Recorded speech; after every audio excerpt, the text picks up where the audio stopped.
Olá, eu sou o Sullivan França e estamos começando agora mais um Foco em Gestão aqui na Record News.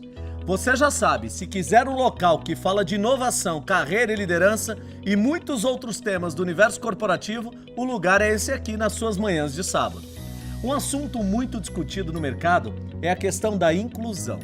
Oferecer oportunidades iguais às pessoas, independente de suas características individuais, é de extrema importância e está garantido por lei.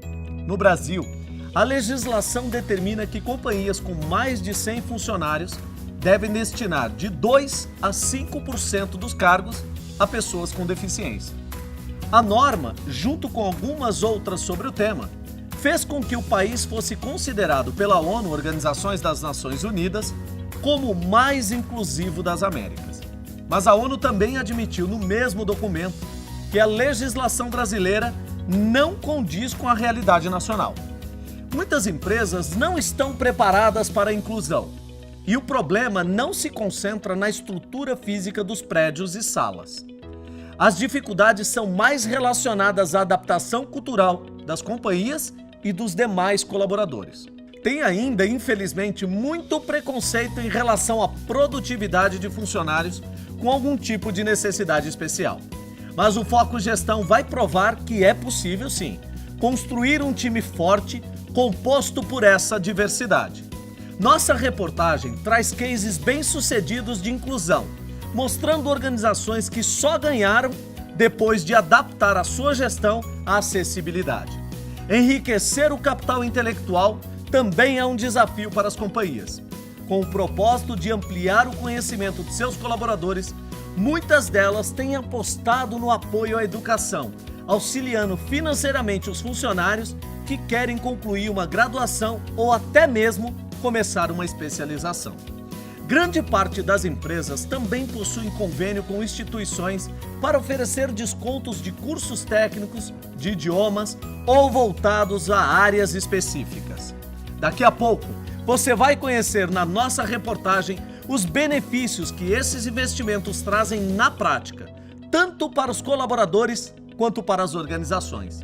Você consegue imaginar uma empresa sem chefes? O modelo existe e já tem muitos adeptos. Estamos falando de gestão horizontal. Pode parecer estranho, mas as companhias com esse tipo de gestão não têm chefe, hierarquia ou qualquer controle centralizado. Ninguém é superior a ninguém. Não há quem mande ou dê ordens.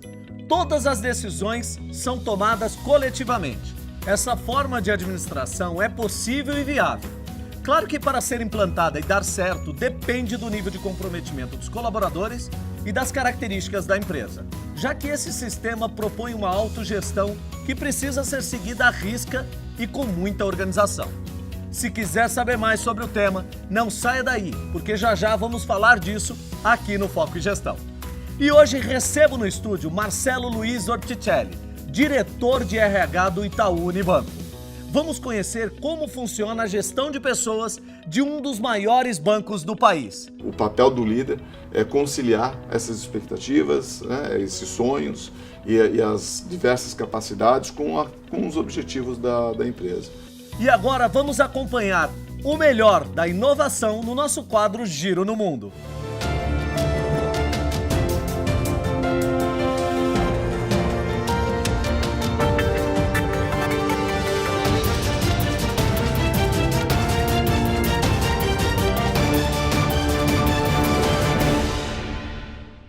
Exame de sangue portátil. Uma startup brasileira criou um laboratório portátil capaz de examinar amostras de sangue. O HiLab consegue fazer testes para doenças como toxoplasmose, zika e dengue. Pode também medir os níveis de colesterol, vitamina D, glicemia, entre outros. O aparelho retira apenas uma gota de sangue do paciente e o resultado sai em menos de 15 minutos. Muito bacana ver uma invenção dessas com origem brasileira.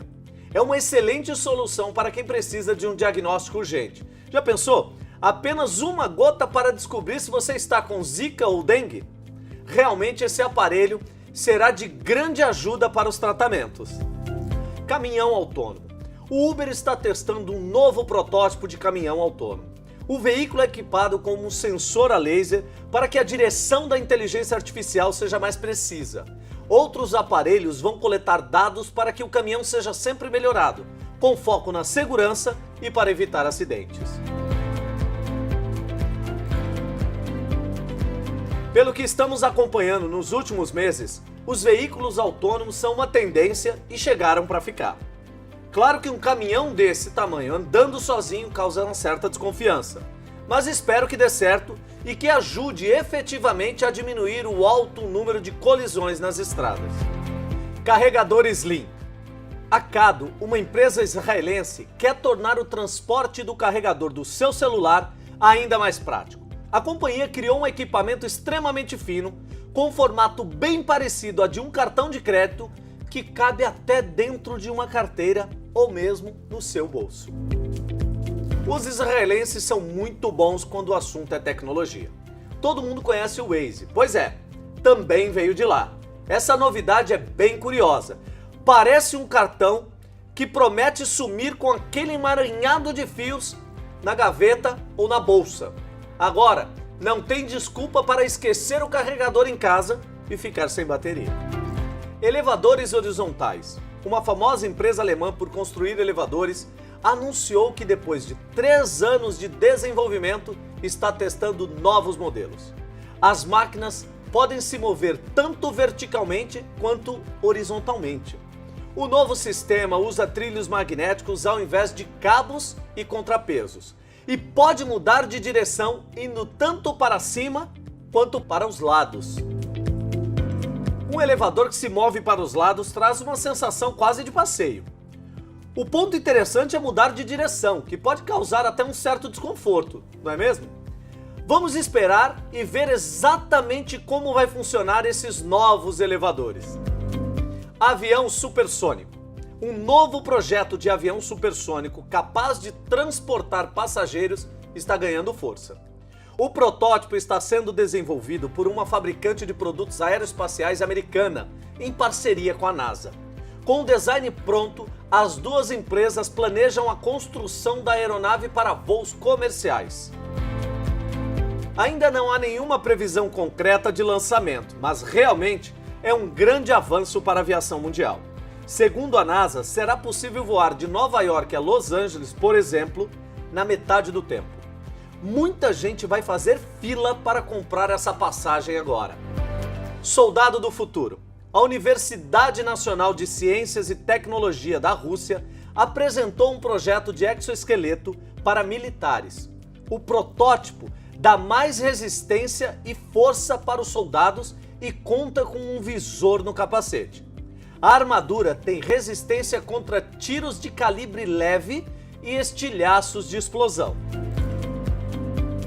Agora até o uniforme militar do futuro já temos.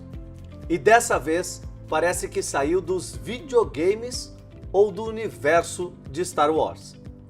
Só me preocupo se realmente vamos ter a necessidade de usar esse tipo de vestimenta em algum momento. Desenho 3D.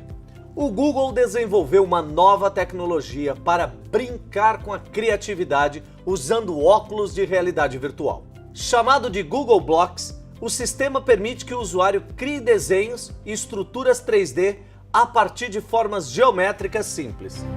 Muito bacana ver o crescimento da realidade virtual. Antes eram jogos com imersão.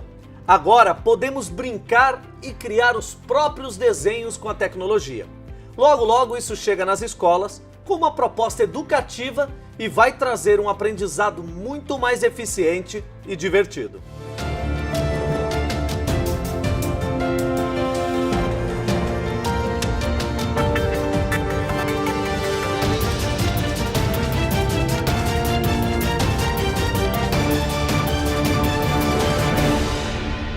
Curtiu as novidades da semana? Então não saia daí. O Foco em Gestão volta no próximo bloco com uma reportagem muito interessante sobre gestão horizontal.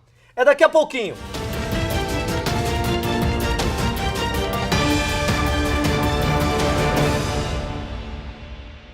A Slack é o maior centro de treinamento e pesquisa em coaching da América Latina.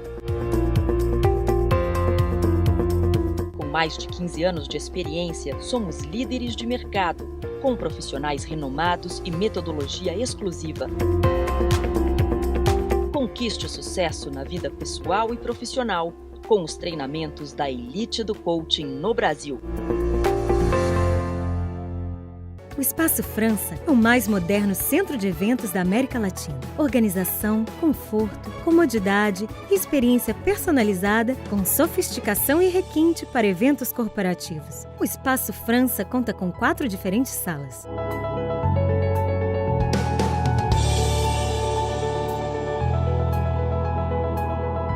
Aqui no Espaço França, o seu evento será realizado com qualidade e sucesso. Venha conferir. Imagine o que você faria se pudesse escolher como começar o seu dia, onde trabalhar. Imagine se você pudesse ter mais tempo. O que você faria?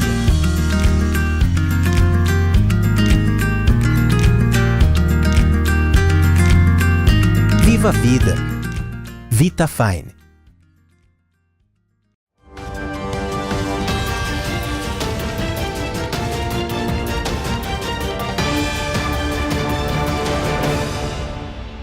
Estamos de volta com Foco e Gestão. Para alguns pode parecer impossível que um modelo de empresa sem chefes possa dar certo. Mas já existem muitas companhias por aí que provam que a gestão horizontal funciona. Sistemas como esse não são tão novos assim. Desde 1960, métodos mais flexíveis de gerenciamento são testados em diversas organizações. Por aqui, a gestão horizontal apareceu pela primeira vez nos anos 80, mas não deu muito certo. Com a chegada das startups, ganhou novo fôlego e cresce mais a cada dia. Nesse sistema, todos participam e compartilham a responsabilidade das decisões e direcionamentos. Ficou curioso? Saiba tudo sobre esse tipo de gestão em nossa reportagem. Todo mundo reconhece a importância de se ter uma liderança no ambiente corporativo. Aquele cara que conduz a equipe em busca de uma meta e também cobra aqueles que não estão alcançando o desempenho esperado. Em outras palavras, o famoso chefe ou gestor. Eu, você, seus amigos e parentes que trabalham, todo mundo tem um chefe, certo? Bem, não necessariamente. Bom, então essa é uma empresa que tem 150 pessoas, né, e nenhum chefe. Nenhuma hierarquia, não existe voz de mando, né? Todas as decisões são consensuais. Consensual significa que existe um processo de negociação, um processo de convencimento em que pessoas, então, com a cabeça mais aberta possível, tá, vão construindo as decisões todas as decisões que fazem com que essa empresa ande, né? E então isso é o que acabou acontecendo ao longo de um processo de 17 anos, em que a teoria veio depois da prática. É interessante porque hoje a gente tem muita clareza de por que nós somos horizontais. Antes a gente não tinha. No entanto, um formato dinâmico como esse também traz muitos desafios. Uma vez que a organização de uma equipe vai muito além de cargos e nomenclaturas, é preciso saber lidar também com o fator humano e o estranhamento que a ausência de uma chefia pode proporcionar. Não é fácil viver no ambiente horizontal. Não é fácil viver esse processo de construção de consensos. Dá para imaginar que são 150 pessoas e, no fundo, todo mundo tem voz. Aliás, uma síntese do nosso modelo é que esse é um lugar onde as pessoas fazem o que querem, só que todas têm tudo a ver com isso. Significa que uma pessoa que venha para a empresa, ela vem quase que com obrigação, ela vem com a responsabilidade de toda vez que enxergar uma oportunidade de melhoria na realização do nosso propósito, de abrir o que a gente chama de controvérsia. E controvérsia é aquela coisa que tem que ser levada a consenso. E consenso significa que todo mundo concorda. Colocar todos os funcionários num mesmo patamar quanto às decisões da empresa, ao mesmo tempo em que concede a igualdade hierárquica, exige muito desprendimento dos envolvidos. A tomada de decisão em que não entra o aspecto poder, né, ele mexe com o ego das pessoas. Então, uma atitude de desapego é essencial. desapego no sentido de repente, comemorar o fato de que a minha ideia não foi a que prevaleceu numa discussão, porque a paixão pela ideia é cada vez mais forte, não pelo meu poder aqui de impor a minha ideia, né? E se os desafios são grandes quando se gere uma empresa nesse formato, há também vantagens. Sem níveis hierárquicos, a desburocratização é um dos destaques. Eventualmente não tem nenhuma controvérsia. Isso faz que potencialmente a gente possa ser até mais eficiente do que uma empresa vertical, porque demora para escalar, chegar até a diretoria e voltar a uma decisão, e ela vem sem engajamento, né? E aqui não, uma pessoa sozinha pode chegar a um consenso, consigo própria, publicar esse consenso e eventualmente então participar das discussões. Então tem muitas decisões que são tomadas por pessoas isoladamente, sem quebrar o paradigma do consenso. É importante tomar cuidado para não achar que a gestão horizontal é uma tendência a ser seguida por todas as empresas. Para quem estiver pensando assim, o recado é claro. Acho que é importante dizer que a gente não faz apologia de gestão horizontal. A gente não acha que as outras empresas devem adotar gestão horizontal. Fez sentido para a gente, e como eu disse, para a gente é um processo de construção, né? Então, horizontal, vertical, o que quer que seja, o importante é que a empresa vivencie de forma autêntica aquilo que faz sentido para ela. Um formato audacioso que une uma equipe em prol de um objetivo comum. A gestão horizontal se apresenta ao mundo corporativo para provar que não existe uma única receita para o sucesso. É preciso reconhecer o valor dessas empresas que modificam e desafiam o modelo tradicional ao fazer gestão com decisões compartilhadas. O objetivo é envolver todos os profissionais e torná-los responsáveis pelo bem comum. Essa é a chave da gestão horizontal, trazer mais engajamento e comprometimento. Promove ainda a retenção de bons profissionais, traz mais clareza para o propósito do negócio e, por consequência, melhores resultados para os clientes. Mas é importante fazer uma ressalva. Este modelo não é adotado pela grande maioria das organizações, nas quais prevalece a estrutura verticalizada de comando e nem por isso elas são mal administradas. Falando em gestão, hoje vamos saber como é comandar um time de mais de 90 mil pessoas, dividida em 5 mil agências espalhadas pelo Brasil e no exterior. Eu recebo aqui no estúdio Marcelo Luiz Orticelli, diretor de RH do Itaú Unibanco. Seja bem-vindo, Marcelo. Obrigado por aceitar o nosso convite. Obrigado, eu que agradeço. Marcelo, a primeira pergunta que eu gostaria de fazer a você é o seguinte: nós temos, hoje a gente observa que os bancos, né, principalmente as instituições financeiras, eles vêm se modernizando e cada vez mais digital. Cada vez mais os bancos vêm fazendo isso. O Itaú fez até uma campanha, Itaú Digital, e a gente acompanhou essa evolução através de comerciais. O que vocês conseguiram? Houve redução de quadro com essas campanhas? Existe normalmente redução de quadro com essas campanhas do digital? Olha, o propósito da digitalização não está relacionado à redução de quadro ou à movimentação de pessoal, e sim à modernização na oferta de serviços, tanto para os clientes como em facilitar o próprio processo interno, né, para os colaboradores. Quando alguém pensa em agências digitais, né, você tem você dá a oportunidade de você ter um acesso a uma base de clientes maior a partir de núcleos digitais, mas tem pessoas trabalhando ali. Então você tem um movimento de transferência de pessoas das agências que a gente chama físicas para algumas dessas agências digitais. É claro que no longo prazo você pode ter para algumas atividades você pode ter alguma redução, mas você tem criação de novas carreiras, né? Como designer gráfico, enfim, hoje tem funções dentro do banco que não existiam no passado.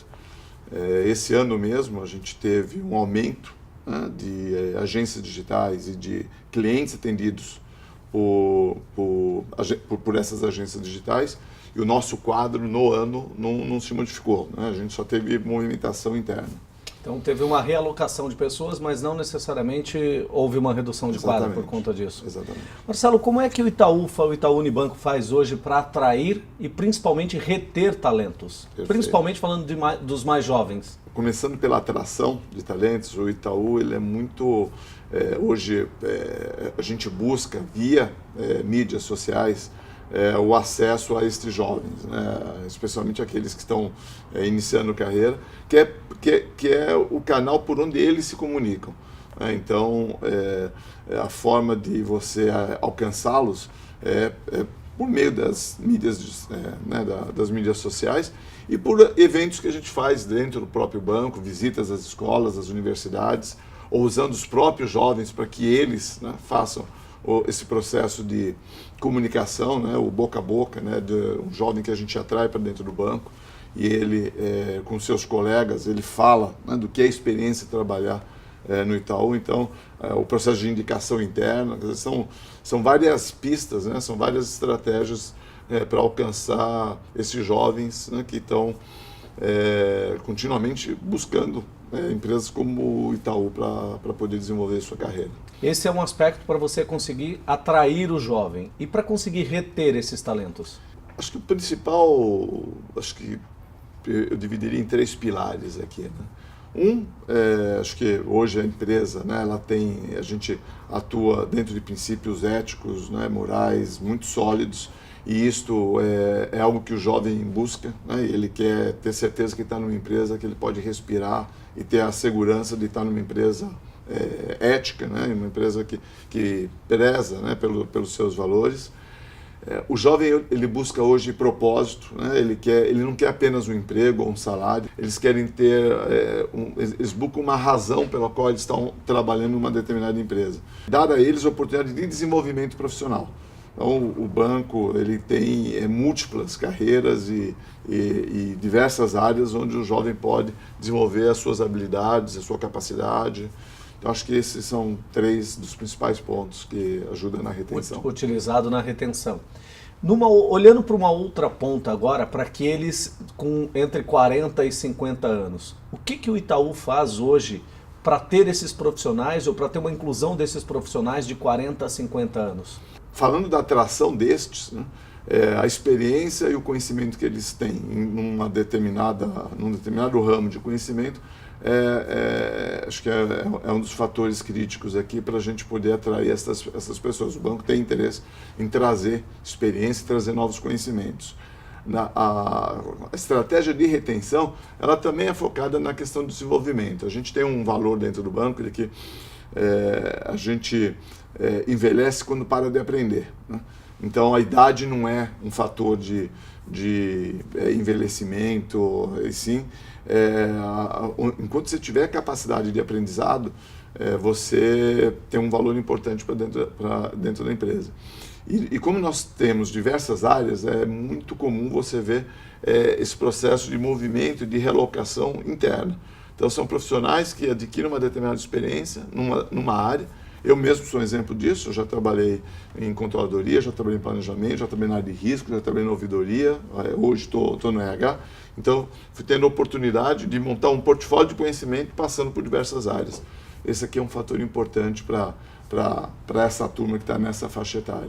Você, que é um profissional tão experiente, que passou por todas essas áreas que acabou de citar, o que o RH tem que acabou te atraindo ou que te atrai até hoje? Primeiro, esse olhar, né,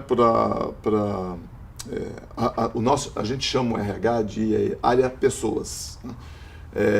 Que é a questão da humanização da atividade profissional.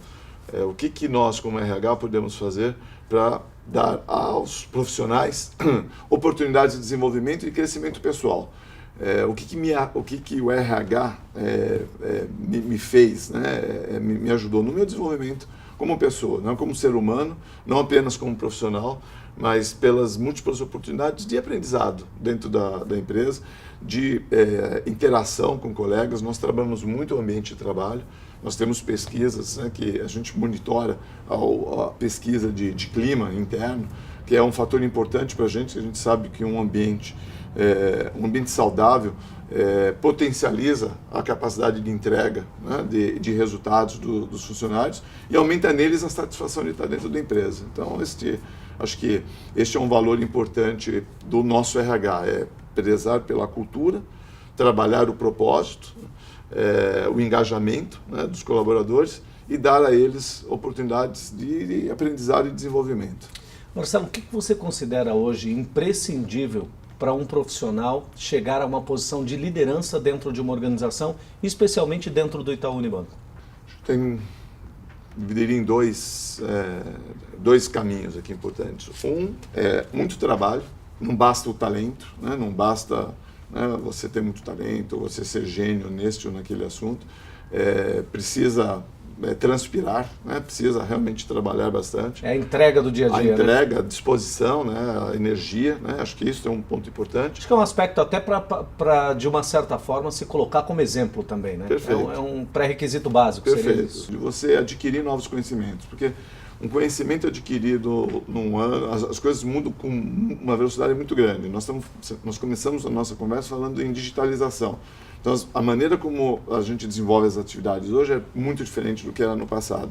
Então, a capacidade de adaptação a novos ambientes, né, a novas formas de trabalho, né, novos modelos de raciocínio é fundamental para você poder crescer. E tem um terceiro ponto que eu considero muito importante e vital, até para a sobrevivência e crescimento do profissional, é a capacidade de se relacionar com pessoas. Você vive num ambiente com muitas pessoas, tem profissionais às vezes, muito capacitados tecnicamente, mas se tem uma dificuldade de interação, de se relacionar com pessoas, de fazer gestão de pessoas muito grande, ele em algum momento ele acaba não suportando viver a nossa cultura. Então a capacidade de se relacionar, de interagir, de dividir informações, compartilhar informações, de colaborar, né, ajudar o colega é fundamental para a permanência dentro da empresa. Você sabe que eu sempre comento com os nossos alunos em formações, em cursos que a gente ministra, eu sempre comento que ultimamente uma das principais competências do líder é a competência relacional. Sem dúvida. Talvez ela tenha um peso aí de 60% a 70% diante de outras competências. Hoje, realmente, se não tiver essa capacidade de relacionamento, é um grande desafio você conseguir fazer a gestão de pessoas. Marcelo, nosso papo está muito interessante, não sai daí, a gente vai continuar daqui a pouco. Nós vamos para um rápido intervalo e voltamos já já, não saia daí.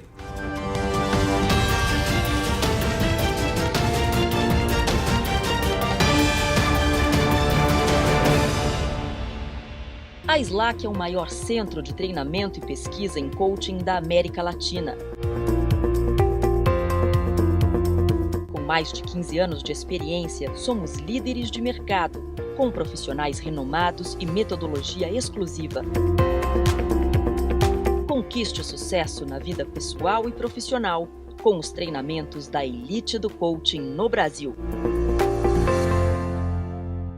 O Espaço França é o mais moderno centro de eventos da América Latina. Organização, conforto, comodidade e experiência personalizada com sofisticação e requinte para eventos corporativos. O Espaço França conta com 4 diferentes salas.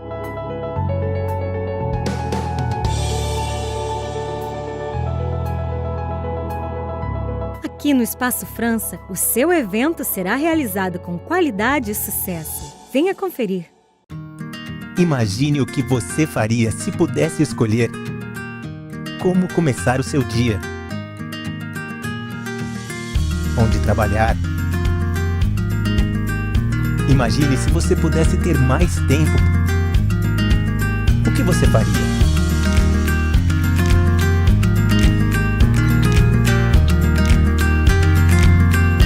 Viva a vida. VitaFine.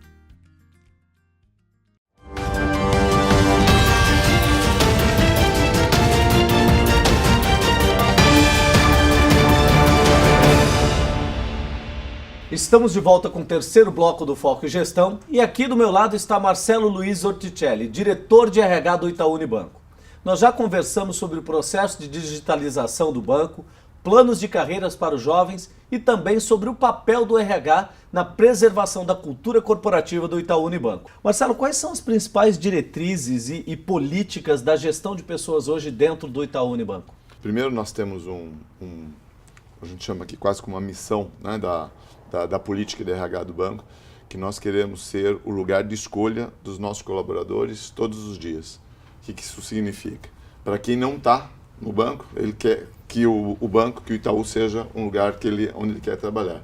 Para quem está, é um processo de conquista diária. Né? Quem está fora queira entrar e quem está dentro não queira sair. E que seja quase que uma recontratação diária. Né? O banco trabalhando todo dia para ganhar a confiança e o engajamento dos nossos colaboradores. Para isso, nós temos políticas voltadas ao desenvolvimento das pessoas, capacitação, treinamento, seja capacitação técnica, né, ele ter domínio sobre as atividades que ele desenvolve, seja desenvolvimento comportamental, cursos voltados à gestão de pessoas, como você dá um feedback para um colaborador, como que você trabalha a comunicação. Então são duas diretrizes importantes na formação das pessoas. Tem um outro pilar, que é o pilar do reconhecimento, né, dos incentivos. Então, você tem que alinhar os incentivos dos colaboradores aos objetivos da empresa e ter isso tudo pautado por uma cultura muito meritocrática. A meritocracia é um dos principais pilares da nossa cultura.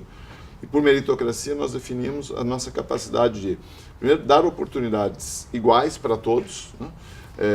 E a diversidade é uma questão bastante importante na nossa cultura, mas diferenciar as melhores performances, né? Você dar, de fato, mais valor àquelas pessoas que têm uma melhor entrega. No primeiro bloco, nós falamos sobre a capacidade do líder na questão relacional, e você trouxe esse tema agora de novo e mencionou feedback.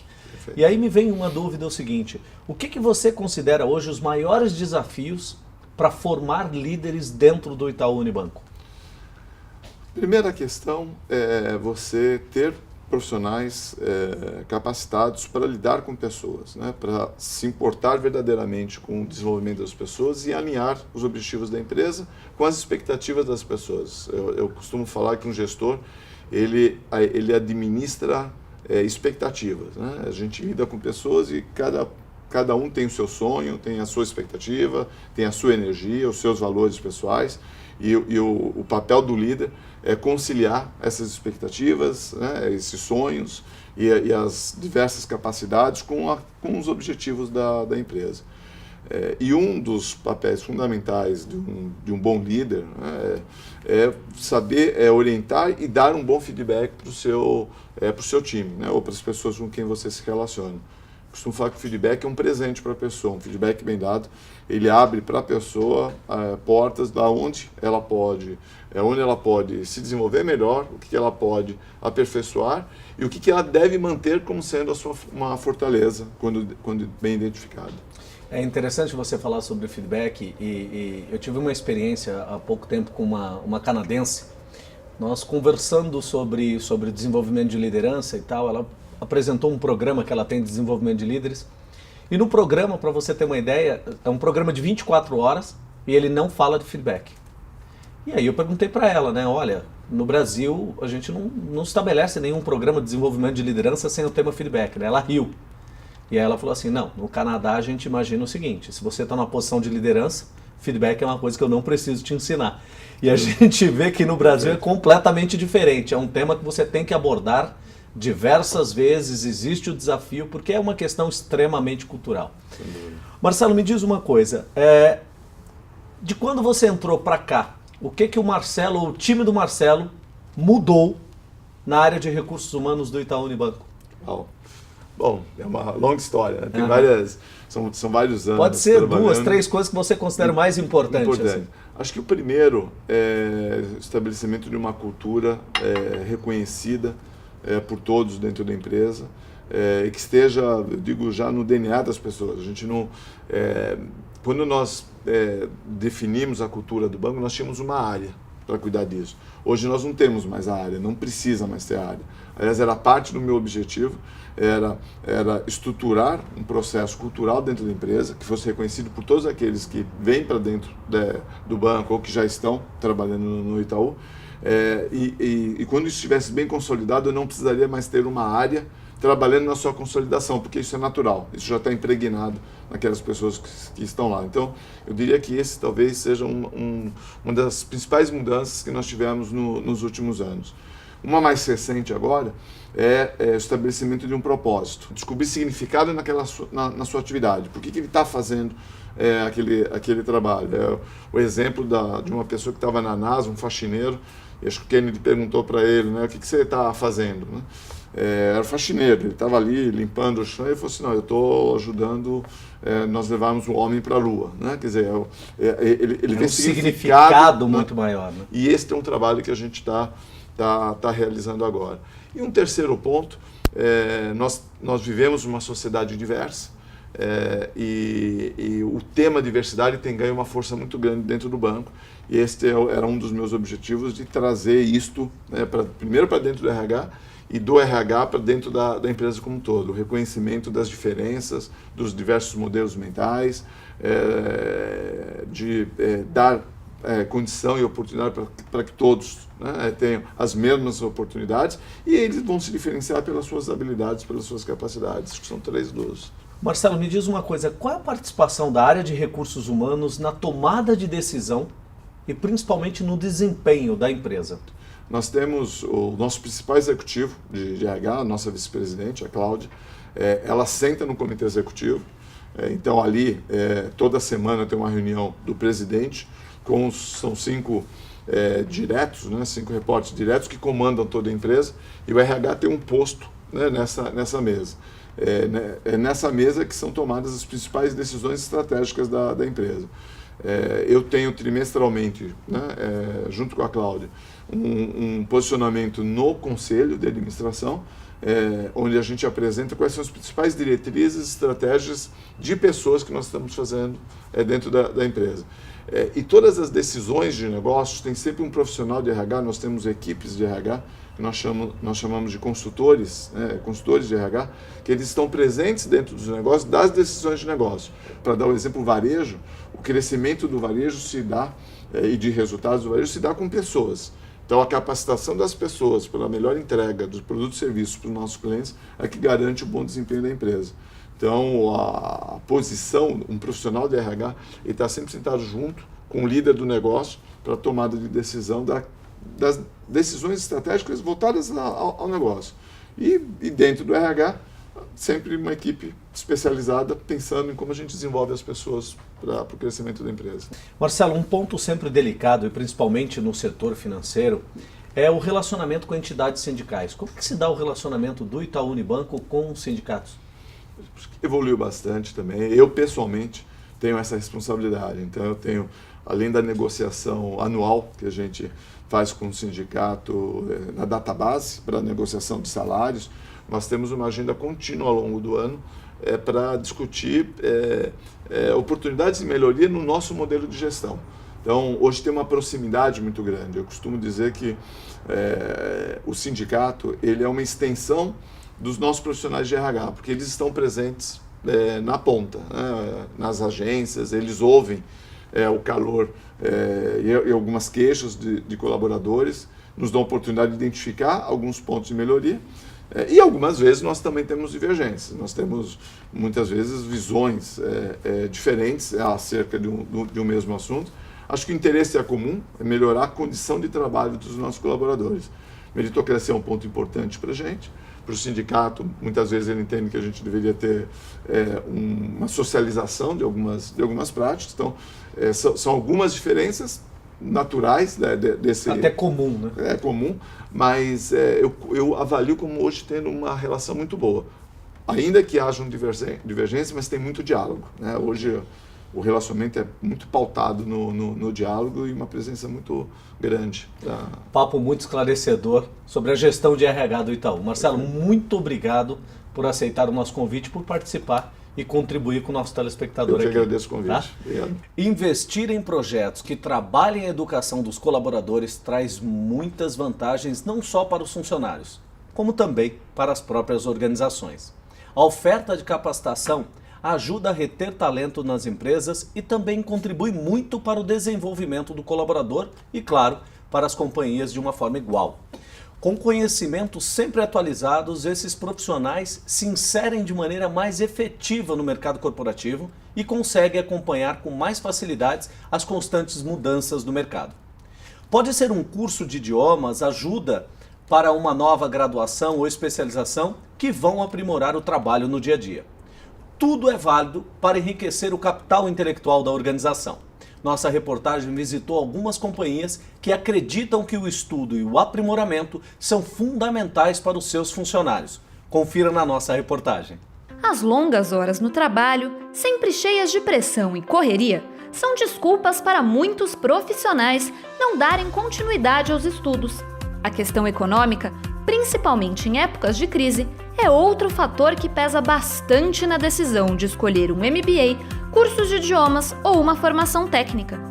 Alguns até têm tentado sair da zona de conforto e fazer sacrifícios para agregar uma nova formação à carreira. E nessa empreitada, um aliado tem feito toda a diferença: as companhias nas quais trabalham. Manter-se atualizado e sempre antenado com o mercado é essencial para o desenvolvimento em qualquer carreira. Cursos profissionalizantes, treinamentos, graduação e especialização. Tudo é válido para crescer e se desenvolver. A tarefa fica ainda mais simples quando as empresas oferecem auxílio para contribuir no pagamento dos estudos. Tendência crescente nas empresas, o auxílio educacional só traz benefícios, tanto para a organização quanto para os colaboradores. Pesquisas recentes indicam que o número de empresas que investe na educação de seus colaboradores cresceu mais de 40% nos últimos 2 anos. Essas instituições passaram a oferecer cursos presenciais dentro da própria companhia. Outras decidiram abrir o leque de opções e conceder ajuda financeira para o pagamento de MBAs, graduações e pós-graduações. O ideal é que todo curso que o funcionário vai fazer, como ele é voltado para o trabalho, ele seja discutido com o seu superior imediato como parte do seu plano de desenvolvimento. A partir do momento em que isso é negociado com o seu gestor e está no plano de desenvolvimento anual, ele vai preencher um formulário. Este formulário ele já é aliado a uma política que determina que a pessoa pode pedir de 25% a 75% do valor total do curso, incluindo o material. A política da companhia contempla cursos em qualquer parte do mundo e de diversos valores. Qualquer colaborador pode solicitar o auxílio, mas existem algumas regras específicas para a liberação dos valores e a exigência de que o funcionário permaneça na casa por pelo menos 1 ano após a conclusão do curso. Até $5.000, então, é a aprovação gerencial. De $5 a $10.000 necessita da aprovação de um vice-presidente, que aí, no caso do Brasil, vai para fora. E a partir de $10.000 precisa da aprovação de um vice-presidente sênior. Naturalmente, aí já há uma complexidade um pouco maior e justificativa um pouco maior, apresentação de outros documentos, enfim, para ter essa aprovação. Enquanto oferecemos um auxílio educação, o funcionário tem que continuar funcionário da empresa. Nós temos uma restrição de até 1 ano após o término do curso para que o funcionário fique conosco, porque assim nós também conseguimos medir um pouco a retenção dos talentos, né, e da oferta que nós fazemos na formação. Alguns colaboradores aproveitaram a chance para realizar sonhos profissionais, pensando no crescimento pessoal, mas também no desenvolvimento da empresa. Fui fazer um MBA de gestão estratégica e econômica, né, de negócios. E isso tinha tudo a ver com o momento que a empresa estava vivendo, porque no ano que eu entrei em 2012, logo em seguida a gente passou por uma mudança muito grande no nosso modelo de negócios para se adaptar ao mundo digital. Então era interessante que eu entendesse a empresa como um todo e não só na minha área. Por isso que eu fui fazer esse curso, até para ver como que a minha área poderia ajudar muito mais estrategicamente a empresa.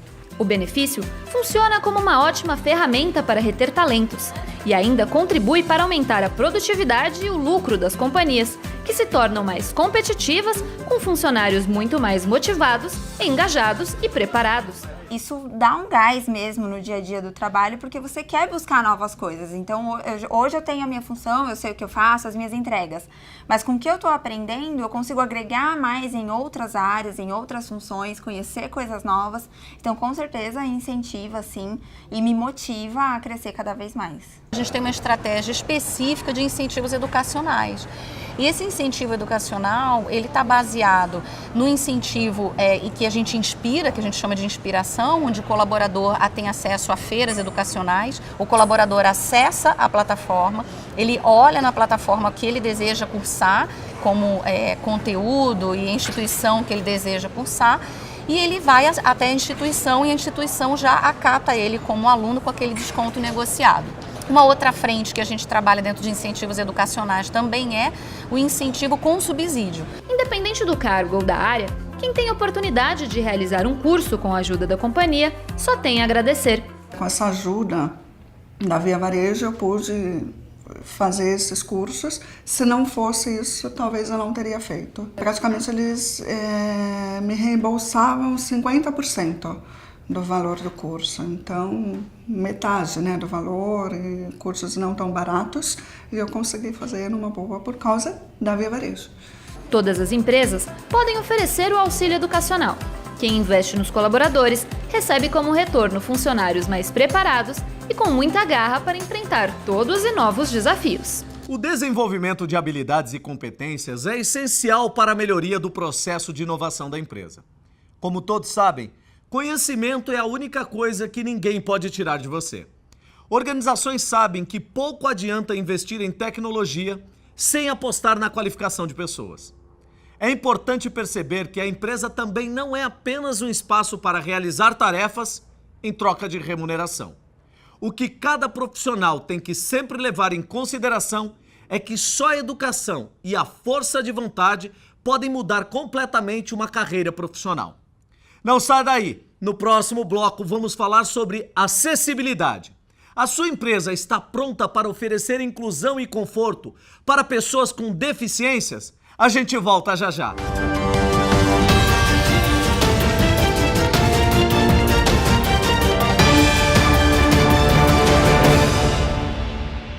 A SLAC é o maior centro de treinamento e pesquisa em coaching da América Latina. Com mais de 15 anos de experiência, somos líderes de mercado, com profissionais renomados e metodologia exclusiva. Conquiste o sucesso na vida pessoal e profissional com os treinamentos da elite do coaching no Brasil.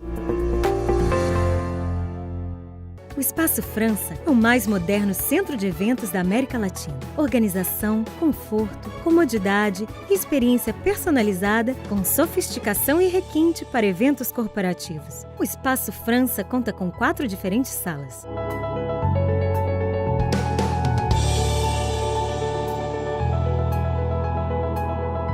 Aqui no Espaço França, o seu evento será realizado com qualidade e sucesso. Venha conferir. Imagine o que você faria se pudesse escolher como começar o seu dia. Onde trabalhar. Imagine se você pudesse ter mais tempo. O que você faria?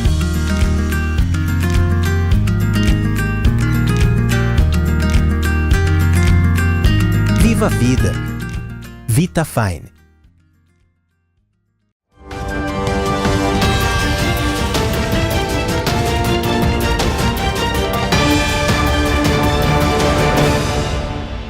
Estamos de volta com o quarto e último bloco do Foco em Gestão. As pessoas com deficiências podem e devem desempenhar funções iguais às de qualquer outro funcionário. Algumas empresas estão dando oportunidade aos portadores de deficiência física, visual ou auditiva, de fazerem parte do quadro de funcionários. A experiência, além de resgatar a cidadania e reintegrar os portadores à sociedade, mostra que muitas vezes o empenho dessas pessoas resulta em uma produtividade superior à dos companheiros de trabalho. Nossa equipe foi conhecer uma organização que aposta muito na inclusão de colaboradores com alguma deficiência. Veja na nossa reportagem. A acessibilidade no trabalho é um assunto delicado, mas que necessita atenção. Há mais de 20 anos, uma lei diz que empresas com 100 ou mais funcionários ficam obrigadas a preencher de 2 a 5% dos cargos com pessoas portadoras de deficiência ou beneficiários reabilitados. Mas, para incluir uma pessoa com deficiência no mercado corporativo, não basta simplesmente uma vaga de emprego, mas, sobretudo, oferecer condições para que o novo funcionário consiga exercer a profissão. Respeitar as pessoas com deficiência é reconhecer que eles possuem os mesmos direitos aos bens da sociedade. Então, temos que tomar diversos cuidados para que eles não sejam excluídos do nosso convívio.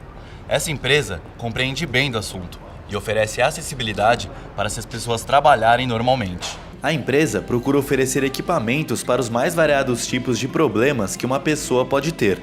O local é preparado para receber e empregar pessoas com deficiência visual, com nanismo e cadeirantes.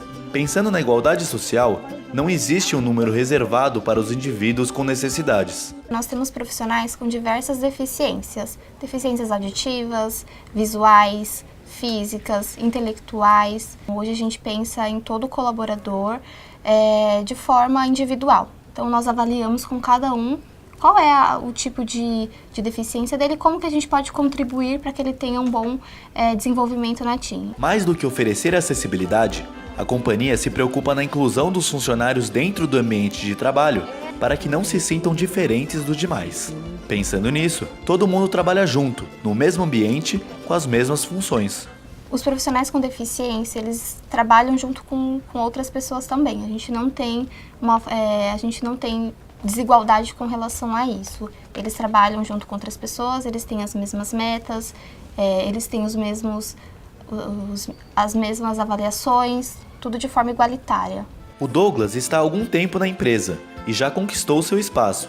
Hoje, se sente integrado no lugar para exercer sua função no trabalho. Questão de acessibilidade ou estar confortável, me sinto preparado também. A empresa dá esse preparo, não precisa entrar sabendo, né? Na verdade, a empresa consegue passar tudo que você precisa saber para poder estar aqui. Então, em questão de preparação, vamos ganhando, né, a preparação com o tempo e estar confortável a todo momento. Ela tem toda a estrutura que precisa para se sentir confortável. Eu já tive outras experiências em trabalhos anteriores, em call centers também, e a empresa dava um suporte limitado, digamos assim.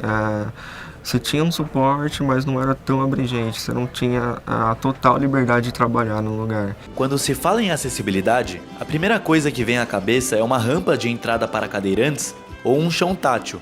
Mas não é só isso. Nós temos um canal direto de relacionamento com eles. Por exemplo, se eles identificam algo que possa ser aprimorado, que possa ser melhorado, a gente escuta ele e a gente trabalha da melhor forma para que a gente consiga proporcionar essa adaptação a ele. No mundo corporativo, ainda não são todas as empresas que oferecem acessibilidade no trabalho. Para alterar esse quadro, é preciso uma mudança de foco e pensamento, onde incluir uma pessoa com deficiência não é aumentar os custos, imaginando ajustes nos ambientes da empresa, mas sim é oferecer novas oportunidades. Muito importante e gratificante ver companhias que levam esse tema a sério. Eu espero que a nossa reportagem sirva de inspiração para as outras empresas apostarem em projetos de inclusão, não apenas para preencher uma cota exigida por lei. Também não é nada agradável saber que algumas companhias, além de contratar tais profissionais por obrigação, acabam destinando a eles funções sem muito estímulo. Queremos acreditar, e isso sim é respeitar as diferenças, que todos esses profissionais tenham exatamente as mesmas oportunidades para crescer na carreira e nas próprias empresas.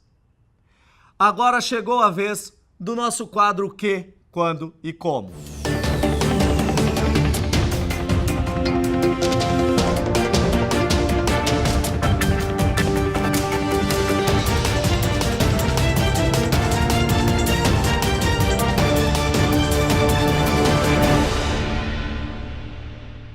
O nosso tema de hoje é deadline.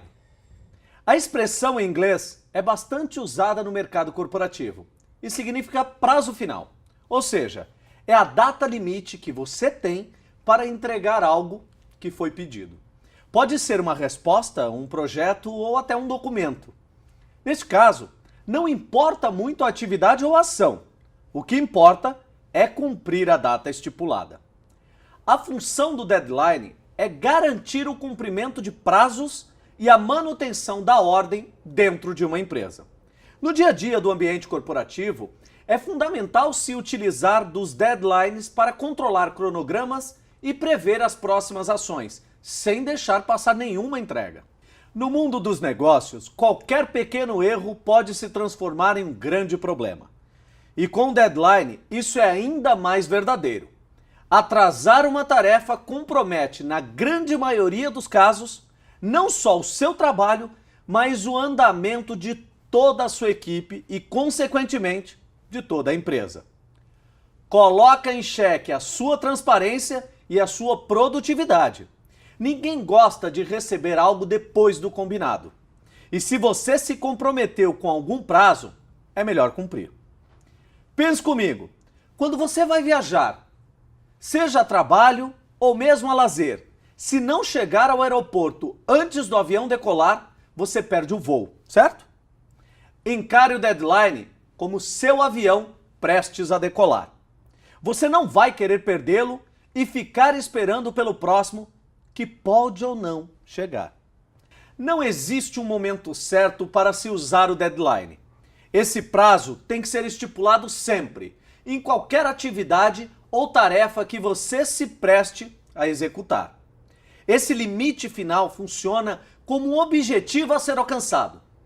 Preciso concluir esse processo amanhã, ou tenho que finalizar esse projeto na próxima segunda-feira. Quando você cria essa lembrança mental e passa a se dedicar para transformá-la em realidade, você começa a desenvolver um processo de organização que certamente vai poupar muita dor de cabeça e ajudá-lo a melhorar o seu desempenho no trabalho. Cumprindo deadlines, você gasta menos energia e passa uma maior confiança para seus superiores, colegas e clientes. Mas como eu posso fazer para manter os meus deadlines em dia? É mais simples do que parece. A resposta está em planejamento. Antes de passar qualquer data para a entrega de uma tarefa, organize seu cronograma. Priorize as tarefas que requerem maior atenção e dedicação e, a partir delas, vá estipulando deadlines plausíveis para as demais atividades. Faça um balanço entre ações mais maçantes e aquelas que dão mais prazer a você. Encontre o formato que melhor funciona para que você não esqueça nenhuma data. Planilhas, post-its na tela do seu computador, anotações no seu caderno ou notificações no celular. Só não vale deixar tudo na cabeça. Lembre-se, uma meta que não é escrita se perde e dificilmente é concretizada.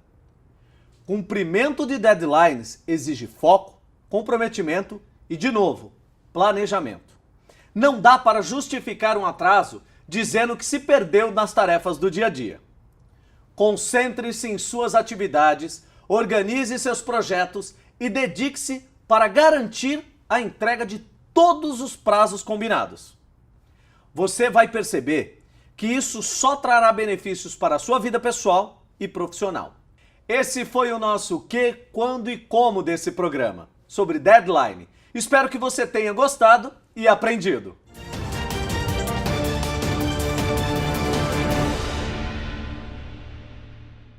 E se você pretende fazer um curso de coaching, confira as próximas datas do Professional Coach Certification da Sociedade Latino-Americana de Coaching. Os próximos cursos acontecem entre 31 de agosto e 3 de setembro, em Curitiba e Teresina.